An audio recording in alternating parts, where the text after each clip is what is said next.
Hey, what's up, everybody? Welcome to the Average Joe Dividends YouTube channel.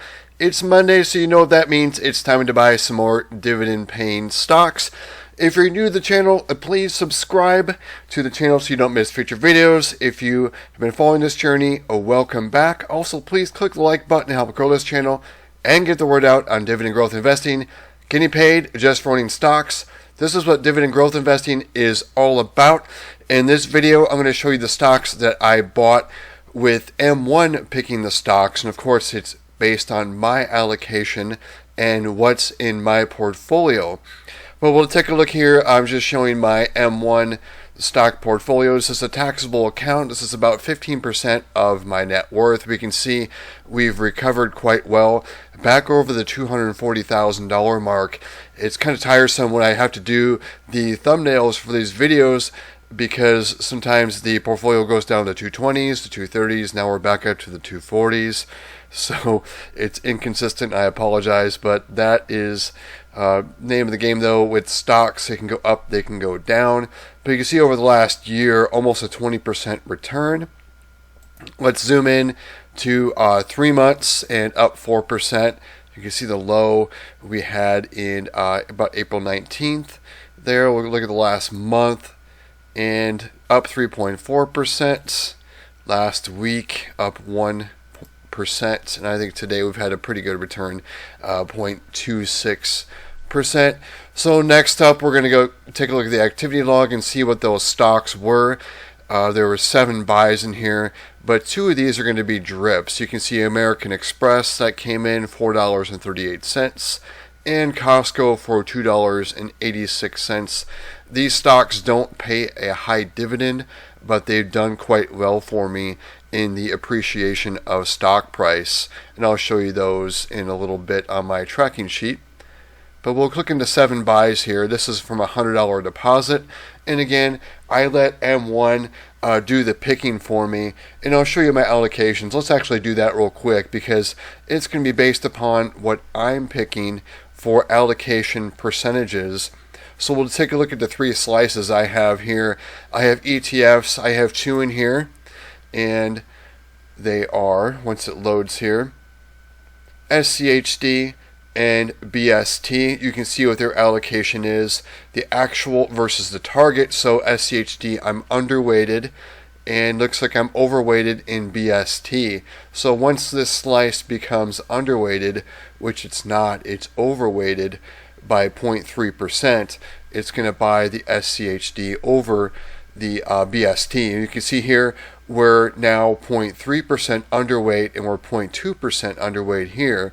And there's a lot of positions in the dividend portfolio pie, and I'll leave a link below so you can see what percentage I have allocated to each. But I'm thinking of kind of consolidating the individual dividend stocks into one slice. But you can see them here. I have them in allocations between 6% all the way down to 1%. And you can see some of them are over allocated, like Digital Realty. It's at 1.4%, even though my allocation is at 1%. But there's some that are also underweighted, where Amgen 2.5% is what it's currently at, but the target is 3%. So, but let's take a look at the last slice here real quick. And I have 12 other dividends. Like I said, I'm going to probably push these 12 into the dividend portfolio. And you can see the allocations of each. NVIDIA, I started with a lower target, but since it's been growing and growing, I've had to raise it because it's just been going crazy over the past, let's go to last like year. We'll take a look at what NVIDIA's done for me. You can see the gain just over last year, over 219%. And so huge return, so I've just had to keep changing that. But you can see the other ones in here. Some are over allocated, some are under allocated. Oracle is at 0.1% over, and then Qualcomm is 0.1% under. So what happens is, first, when money goes in, it's going to determine whether each of the slices is underweighted, and it's going to go into there, and then buy based on whatever's underweighted within each slice. So I just kind of wanted to go over that first to see, the logic behind these picks at M1. So back to the activity log, and here's the 7 buys, and again 2 of them are going to be dividend drips. But first up, BlackRock for $25.24. Again, this is a $100 deposit. The Costco 286, this is a dividend drip.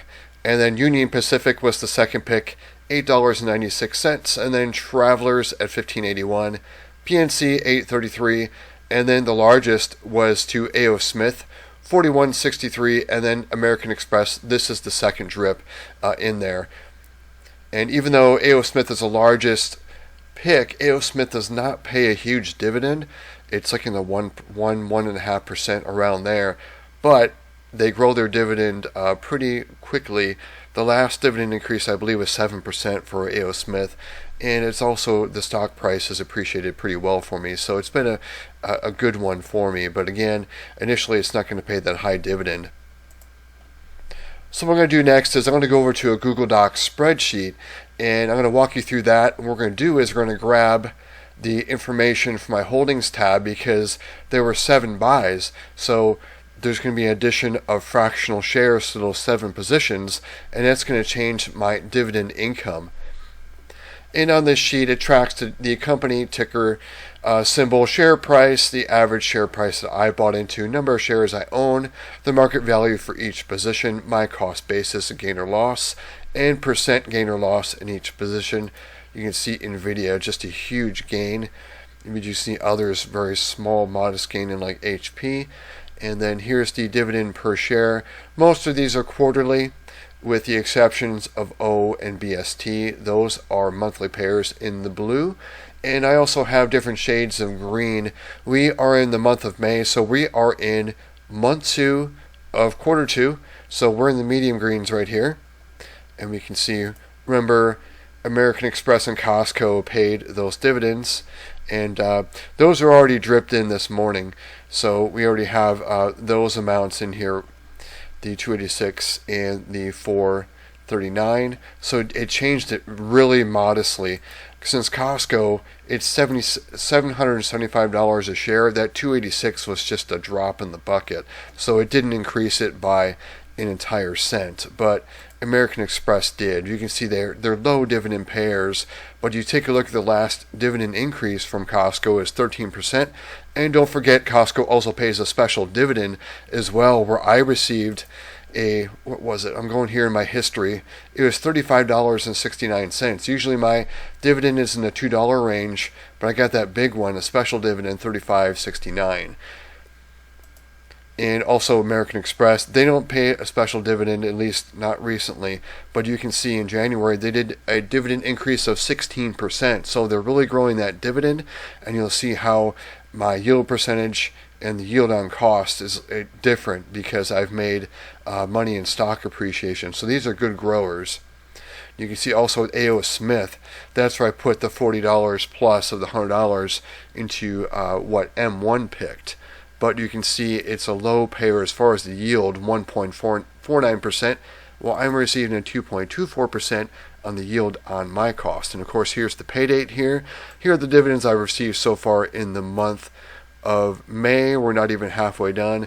$78.83. And of course, the big dog has not paid, BST. But you can see there's some nice dividends that are going to be rolling in here. And you can see there's a little bit of a disconnect between what I received and then the estimated dividend, and it's because of dividends being reinvested back into that stock. So you can see you're going to receive more money for each of these, except for Costco, because again, the low yield and the low amount that was paid. So it's going to be $286 again until the next dividend increase, or if I put more significant amounts of money into Costco to buy a larger fractional share there. So that $286 is going to be the same probably in August. We'll see though if I buy more Costco. So let's scroll down here. Actually, let me go over it. Here's the total dividends that each position is paid. SCHD, you can see almost $4,500 I've received. Last dividend increase, that was the average of everything annually for 2023 compared to 2022 is 4%. And they usually have their highest dividend in December. And these other positions like BlackRock, I put the month of when they usually announce their annual dividend increase. SCHD is variable, that's why I have that purple there. because next month it's not going to be the same. It's probably going to be higher than the 61 cents. I'm predicting 68 cents. So we'll see how close I am once we get to late June. I think it's going to be the third week of June is when they'll announce the next dividend for SCHD. And then you can see the last increase as well. We kind of covered that with American Express and Costco, how they have double-digit increases, at least recently, for their dividends. So I have a mixture of growers in here who pay a low dividend, and they have a double-digit dividend growth. But I also have things like Verizon, where it's a high dividend yield, but slow growth. It's hard to find one that has like that double-digit dividend increases annually, but have something above 3%. It's really hard to find that. Something like a McDonald's comes close, where they're usually about at that 10% around there, but you can see their yield is not quite 2.5%. So it's really hard to kind of find that magic stock. AbbVie is also close, but their last dividend increase was 5%. So it's kind of give and take. It's kind of you can't have your cake and eat it too with every single aspect of a dividend paying stock, but some are better than others, and it also depends what you're investing for. If you're investing for dividend income now or later, and I'm investing for both, and if you're young,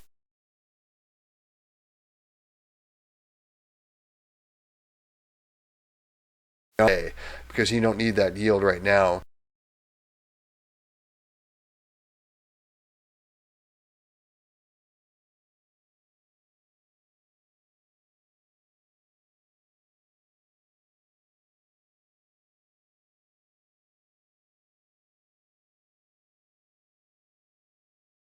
Apple, Microsoft, Costco, things like that, I would have those in your portfolio. But of course, what I'm suggesting is just, what I'm doing, and it's not investment advice.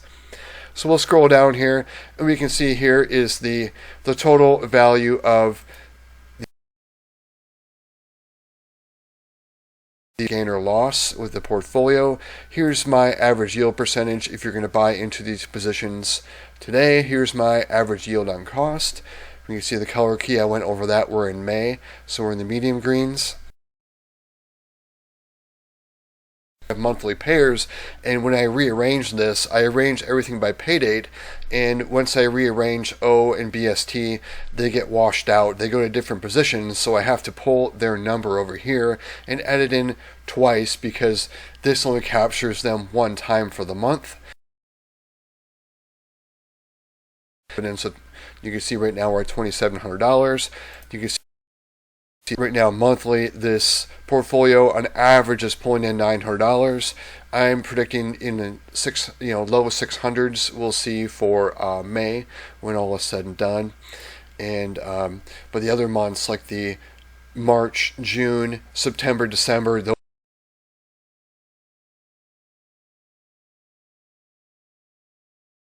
almost at $11,000 in annual income from this portfolio.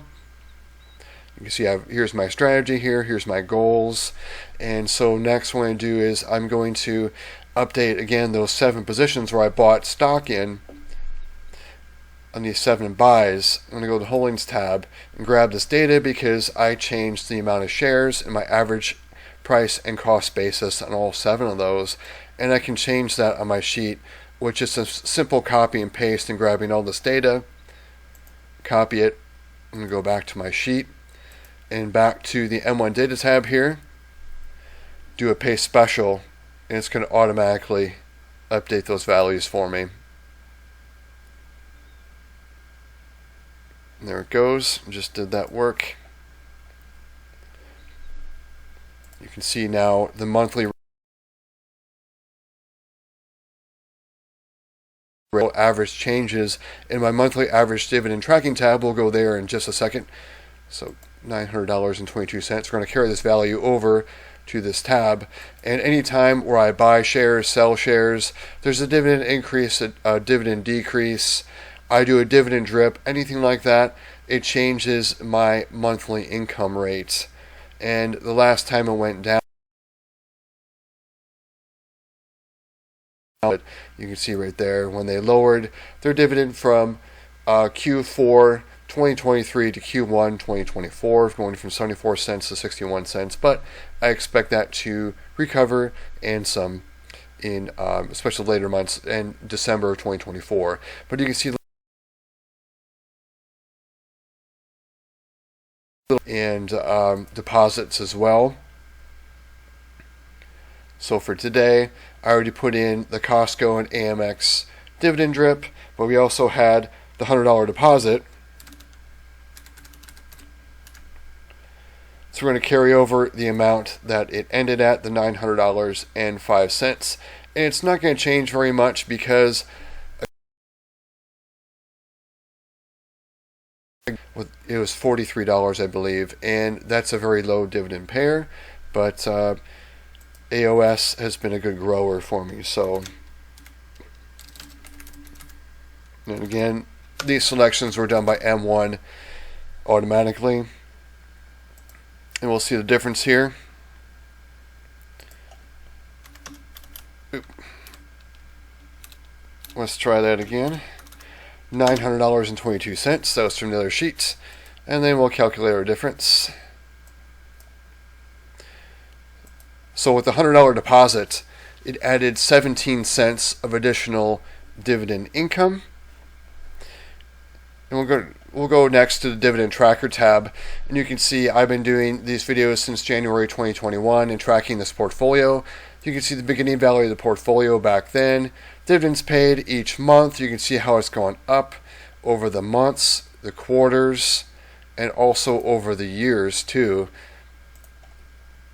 You can see all last year my dividends were over $10,000. We'll see what it's going to be for 2024. But you can see here how the dividends paid. There's a pattern where in the first months, January, February, it's the low dividends, and then in March, June, September, December, that's where the large dividends are going to be. So you can see the pattern: small, small, large, small, small, large, small, small, large. And the reason is most companies pay their dividend in the third month of each quarter. And you can see here's the dividends paid so far to me in May. But again, I'm expecting in probably the 640 range. We'll see.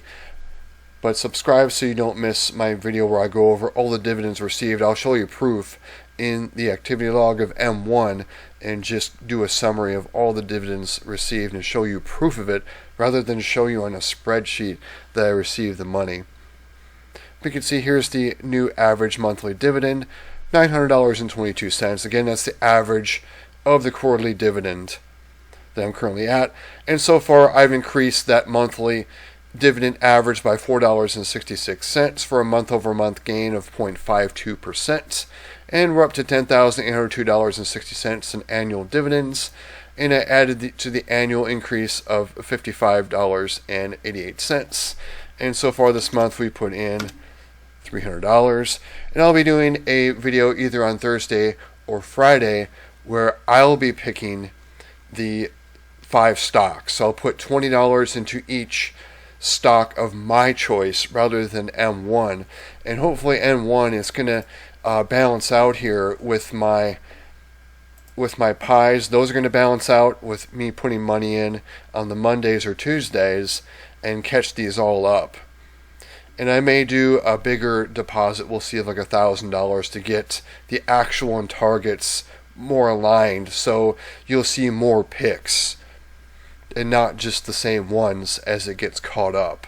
So, but that's pretty much what I had to show you today was those picks. And again, I'll show you what those were. And these are done by M1, again, based on my allocations. And it was BlackRock, Union Pacific, Travelers, PNC, and A.O. Smith. Let me know in the comments below what you're buying this week. Everybody, have a great week, and everybody take care.